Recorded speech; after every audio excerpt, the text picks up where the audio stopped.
The screen of my phone glowed in the dim light of my San Francisco apartment, each word in the family group chat slicing deeper than the last.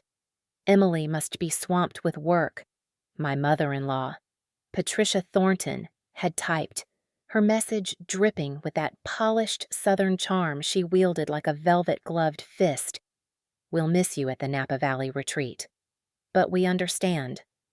The Thorntons, James's parents, his older brother Mark, his sister-in-law Caroline, and a gaggle of aunts and uncles chimed in with heart emojis and wish you could make it platitudes. I stared at the chat, my thumb hovering over the keyboard, the sting of their words burning like a paper cut. They didn't want me there. I wasn't family not to them. They think they can erase me with a text, I thought, my heart pounding like a drum in a quiet room. But they don't know I hold the keys to their precious retreat. I scrolled up, my eyes landing on a photo Caroline had posted in the chat. The Thorntons, all smiles, posing in front of the sprawling vineyards of the Willow Creek Resort last year. James stood in the center, his arm around his mother, while Patricia beamed in her designer sundress. The aunts and uncles raised champagne flutes, toasting their unbreakable family bond. I wasn't in the picture.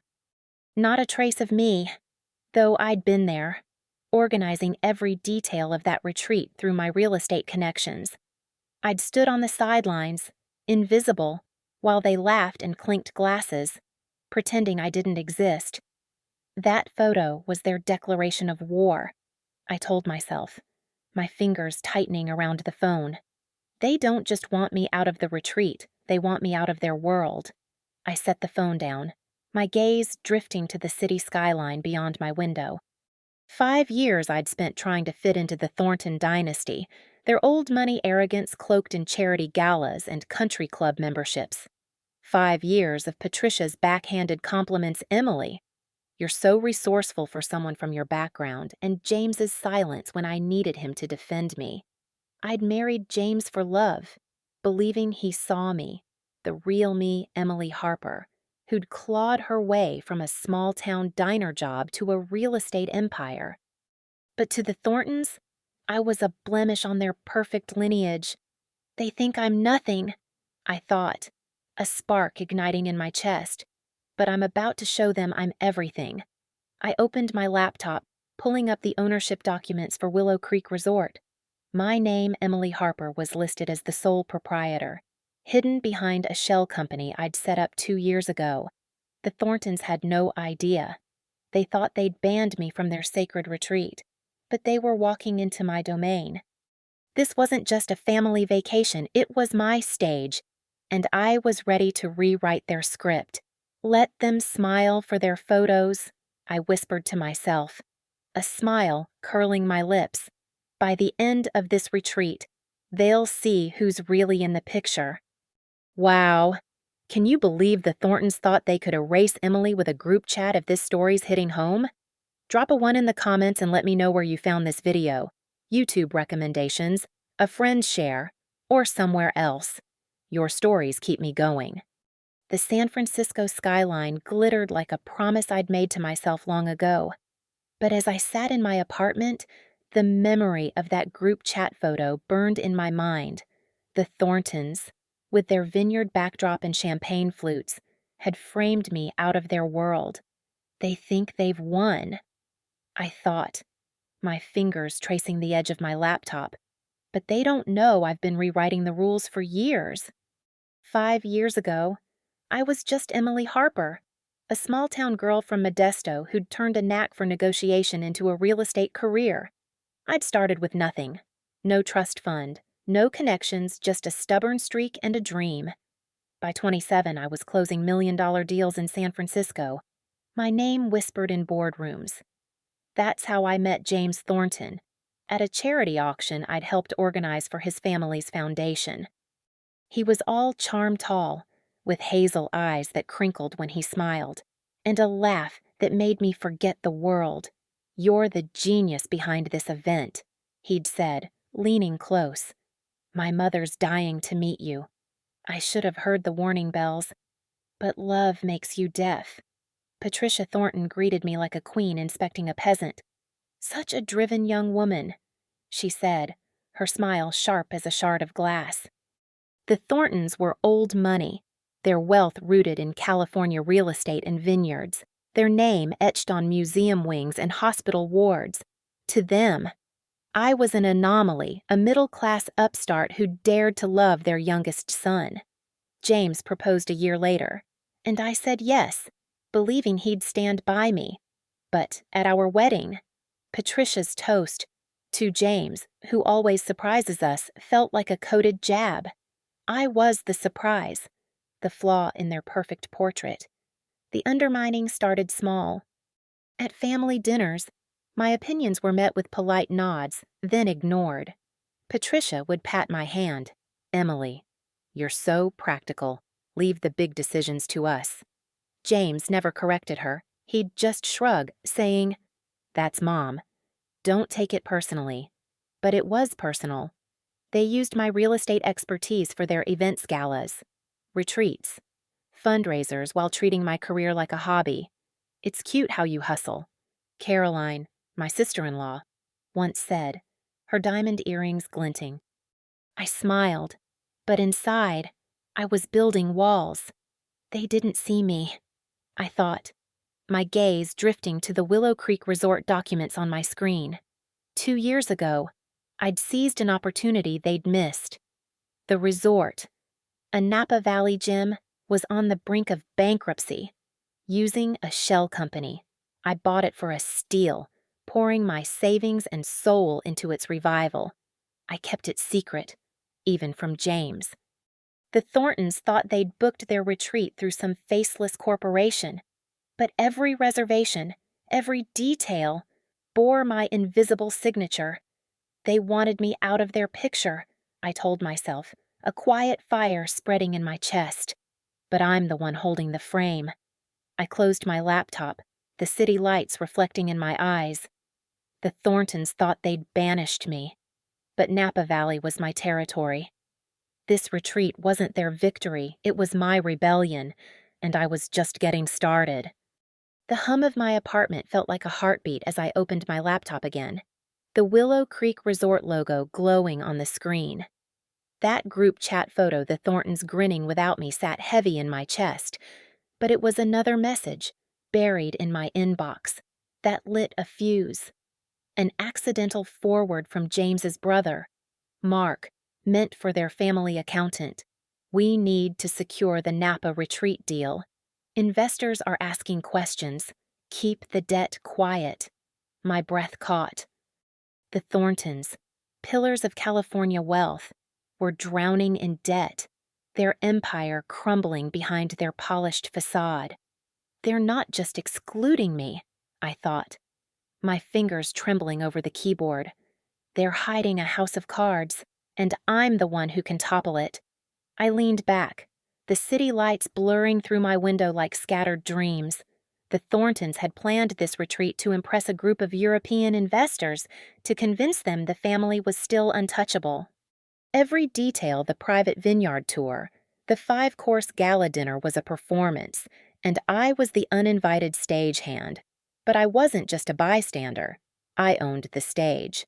Willow Creek Resort was mine, and with it, the power to pull back the curtain on their charade. I called Sarah, my best friend since college, whose sharp wit always cut through my doubts. They kicked you out of their little wine-soaked fantasy," she said, her voice crackling through the phone. "You own that resort." "Serve them karma with a side of Cabernet." I laughed, the sound foreign in my throat. Sarah was right. This wasn't just about hurt feelings. It was about reclaiming my place. I told her about the email, the debt, the investors. "Oh, honey," she said, "you've got a royal flush, and they're bluffing with a pair of 2s. Sarah sees me." I thought, a warmth spreading where pain had been. Why couldn't James I pulled up the resort's management portal, my fingers moving with purpose? The Thorntons' booking was their suites reserved, catering confirmed, all under my company's name. They thought they were pulling strings. but I held the scissors.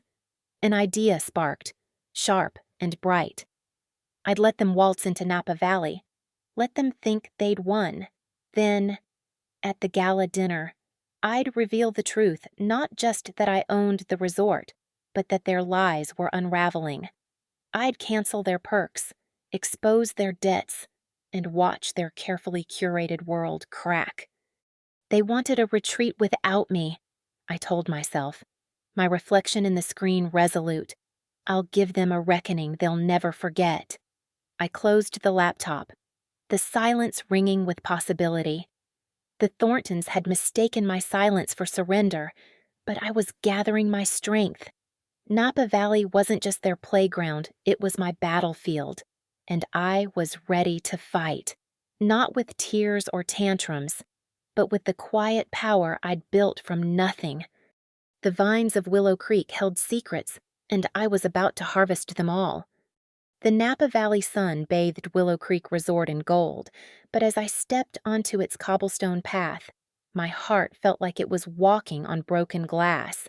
I'd driven up from San Francisco, blending in as just another guest, my baseball cap pulled low. The Thorntons were everywhere, Patricia in a wide-brimmed hat, directing staff like a queen, James laughing with his brother Mark by the vineyard, Caroline snapping selfies with aunts and uncles. Their family photo from last year flashed in my mind, my absence a silent scream. They think they've erased me again, I thought, my pulse quickening. But I'm right here, and they're on my turf. I lingered near the lobby, watching Patricia charm a group of European investors, her pearls gleaming as she boasted about our dear friends who own this resort. The lie was so smooth, I almost admired it. Almost. I caught James's eye across the courtyard. He froze, then looked away, his shoulders stiff. No text, no call, just that familiar dodge. 5 years of marriage. And you can't even face me, I thought, the ache in my chest sharp as a vine's thorn. At the check-in desk, Caroline spotted me, her smile as fake as her designer handbag. Emily, "Oh, honey, this is a family retreat," she said, loud enough for the concierge to hear. "Maybe try a spa day in the city instead." The words landed like a slap, and a few guests turned to stare. I forced a smile, my nails digging into my palms. "Keep smiling. Caroline, you're about to choke on that smirk. Everything okay, Ms.?" Harper asked Tom, the resort's head concierge and my secret ally. His eyes twinkled with mischief. He knew who signed his checks. "Perfect, Tom," I replied, my voice steady. "Just checking on my investment." He nodded, slipping me a key card to a private suite I'd reserved for myself. They think they've locked me out, I thought, slipping the card into my pocket. But I'm already inside. I wandered to the vineyard's edge, where the Thorntons were sipping Chardonnay and toasting their legacy. Patricia's voice carried, "This retreat is our tradition, for family only." The word stabbed, but I didn't flinch. I pulled out my phone, opening the resort's management app. Their booking details glowed: VIP suites, private dining, a gala for the investors, all paid through my company's credit line. They were dancing on my stage, oblivious to the trapdoor beneath their feet. "You want a family retreat without me?" I thought, my fingers hovering over the app's cancel button. "I'll give you a show you'll never forget."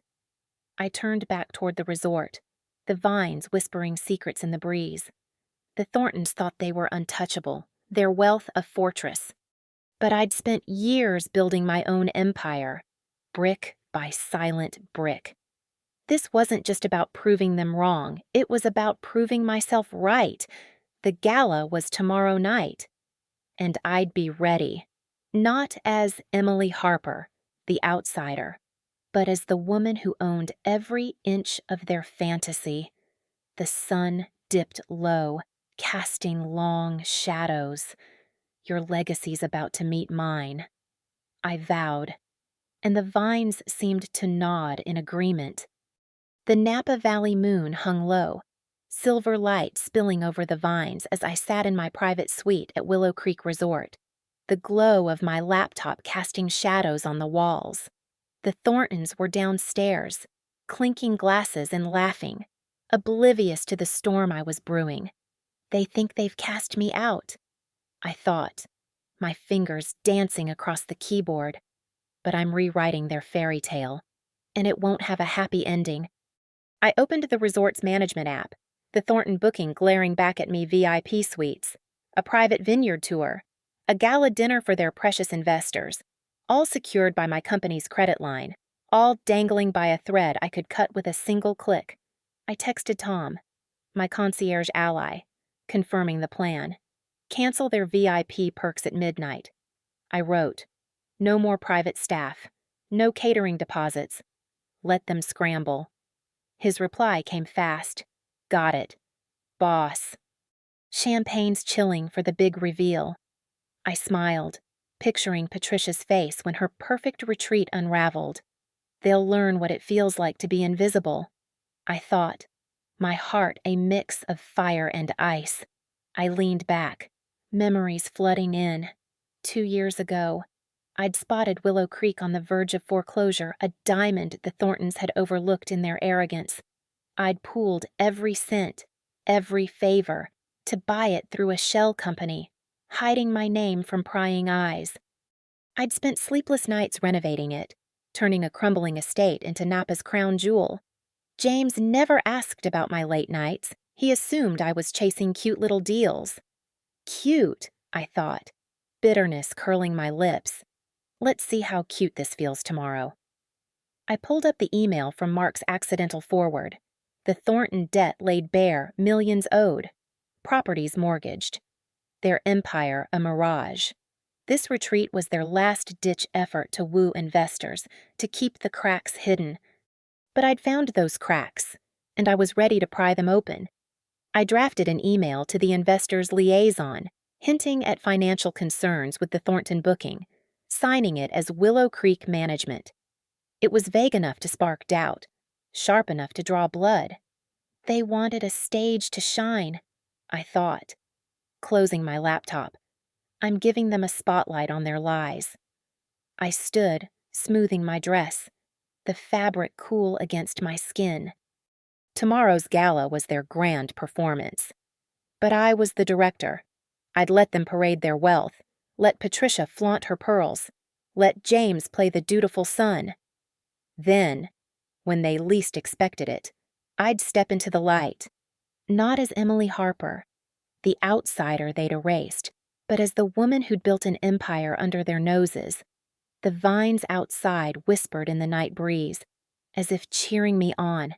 This isn't revenge, I told myself, though my pulse said otherwise.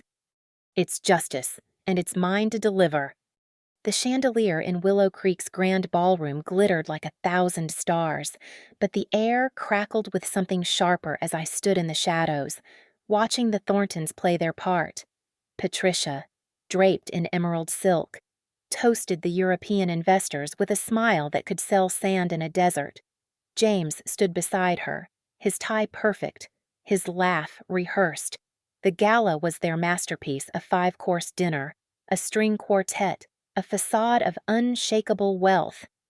They think they're untouchable, I thought, my heart pounding like a war drum, but I'm about to rewrite their ending. I'd given Tom the signal at midnight, the VIP perks private staff, catering deposits. Suite upgrades were canceled, the Thornton account flagged for unpaid balances. The investors had received my anonymous email, their whispers growing as waiters hesitated to refill their glasses. Patricia's smile faltered when the head chef approached Mark, murmuring about payment issues. Checkmate's coming, I thought, adjusting the sapphire gown I'd chosen for this moment. It hugged my curves, a silent declaration I'm not invisible anymore. The room hushed as Tom stepped to the podium, his voice calm but firm.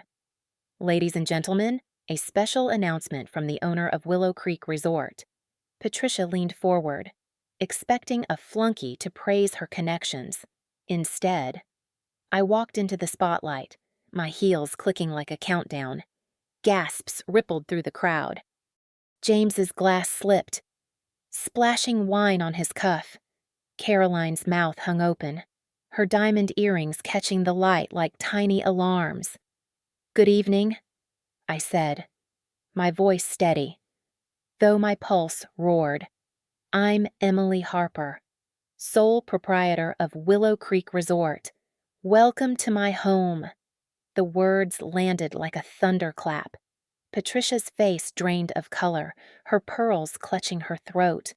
The investors shifted, their eyes darting to Mark, who fumbled with his phone. "They're unraveling," I thought, a thrill coursing through me. "And I'm just getting started." I turned to Patricia, my smile as sharp as her earlier jabs. "I understand this is a family retreat, so I was surprised to hear my name wasn't on the guest list, but as the owner, I thought I'd drop by." Laughter rippled from the staff, who knew the truth. I gestured to Tom, who handed me a tablet. "It seems there's an issue with the Thornton account. Unpaid balances, canceled perks. And I believe our investors deserve transparency about your financial situation." The room froze. Mark stammered. "This is a misunderstanding, but the investors were already whispering, pulling out phones." James stared at me, his eyes a mix of shock and something like regret. Too late. "James," I thought, my heart twisting but resolute. "You chose them. They wanted me gone," I told myself, facing the sea of stunned faces. "But I built this empire, and it's mine to command." The chandelier's light felt like a crown, and for the first time in 5 years, I stood tall, not as the Thornton outcast, but as the woman who turned their game against them. The gala was over, but my story was just beginning. The ballroom's chandelier flickered as if mirroring the Thorntons' crumbling facade. The silence after my reveal heavier than Napa's summer heat. Patricia's emerald gown seemed to wilt as she clutched her pearls, her eyes darting like a cornered queen. James stepped forward, his voice low, pleading. "Emily, please, let's talk. This is a mistake. A mistake, I thought. My heart a tangled vine of pain and resolve. No, James, the mistake was thinking I'd stay invisible." I held the tablet high, its screen glowing with the Thornton account's red flags, unpaid balances, canceled perks, and my email to the investors hinting at their debts. "No mistake," I said, my voice cutting through the murmurs. "I own Willow Creek Resort, and I know your secrets.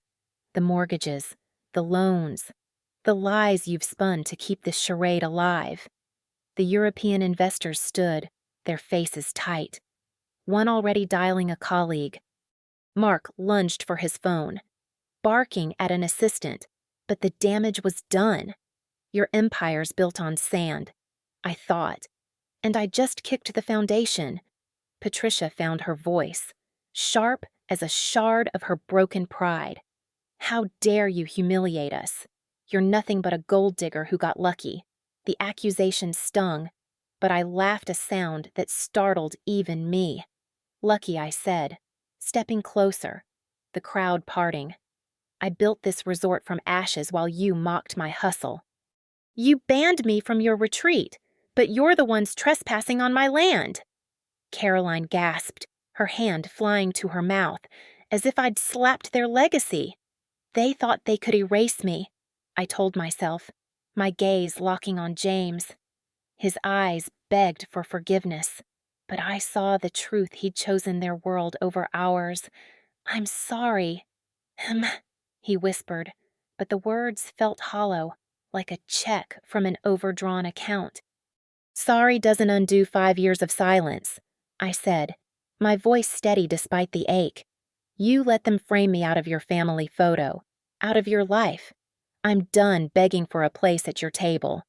The investors filed out, their murmurs a death knell for the Thornton deal. Patricia turned to Mark, hissing. Fix this, but he just shook his head, his face ashen. Tom, my concierge, stood by the door, a grin tugging at his lips. He sees me, I thought, a flicker of warmth cutting through the storm. Why couldn't you? James. I turned to the remaining guests, my chin high. Willow Creek will honor all other bookings, but the Thornton account is closed. Enjoy the rest of your evening. The staff applauded softly, their loyalty mine, not theirs. As I walked out, the vines outside seemed to bow, their shadows dancing in the moonlight. This isn't about revenge, I told myself, though my pulse sang otherwise. It's about truth, mine, and theirs. The Thorntons were left in the wreckage of their gala, their whispers trailing me like fallen leaves. I'd exposed their lies, not to destroy them, but to free myself. The Napa night wrapped around me, cool and vast. They thought they'd break me. I thought, my steps firm, but I'm just beginning to rise. The Napa Valley sunrise painted Willow Creek Resort in hues of amber and hope, the vines stretching toward the light as I stood on my suite's balcony, a coffee mug warming my hands. The Thornton Gala was a memory now, its wreckage scattered like fallen leaves. They tried to erase me, I thought, the morning breeze carrying away 5 years of pain. But I redrew the picture, and I'm the one still standing. The fallout was swift. By dawn, the investors had pulled out, their emails citing financial concerns. The San Francisco Chronicle ran a discreet piece, Thornton family faces questions over Napa retreat. Patricia's charity boards quietly replaced her with emeritus titles, and Mark's real estate deals stalled. I didn't gloat there was no joy in their ruin, only a quiet relief. Their empire fell because it was hollow. I told myself. Mine stands because it's real. James texted me that night. A string of apologies I was wrong. Can we talk? I didn't reply. I'd filed for divorce, my lawyer ensuring I kept what was mine, my business, my resort, my dignity. A week later, Patricia emailed, her tone stiff. Perhaps we could collaborate on a future event at Willow Creek. I laughed, the sound echoing in my empty apartment. Collaborate, I thought, deleting the message. You don't get to rewrite this story. I poured my energy into Willow Creek, transforming it into Napa's premier destination. Guests flooded in, drawn by the story of the woman who'd turned a bankrupt estate into a beacon of luxury. Sarah, my best friend, visited, her laughter filling the vineyard as she raised a glass. To Emily Harper, she toasted, the queen who built her own castle. Tom, my concierge, grinned from the sidelines, his loyalty a reminder that I wasn't alone. I don't need the Thorntons' approval, I thought, my heart lighter than it had been in years. I have my own family now. Standing on that balcony, I looked out at the vines, their roots deep in the earth I'd claimed. The group chat photo, the Thorntons' smug smiles. My absence had been a wound, but it had also been a gift. It showed me where I didn't belong, pushing me to find where I did. They thought they'd dim my light. I thought, the sunrise warming my face. But I'm shining brighter than ever. I raised my coffee mug to the horizon, to the woman I'd become, not Emily Thornton, the outsider, but Emily Harper, the architect of her own destiny. The Napa Valley stretched before me, vast and free. This is my legacy, I whispered, and no one can take it away.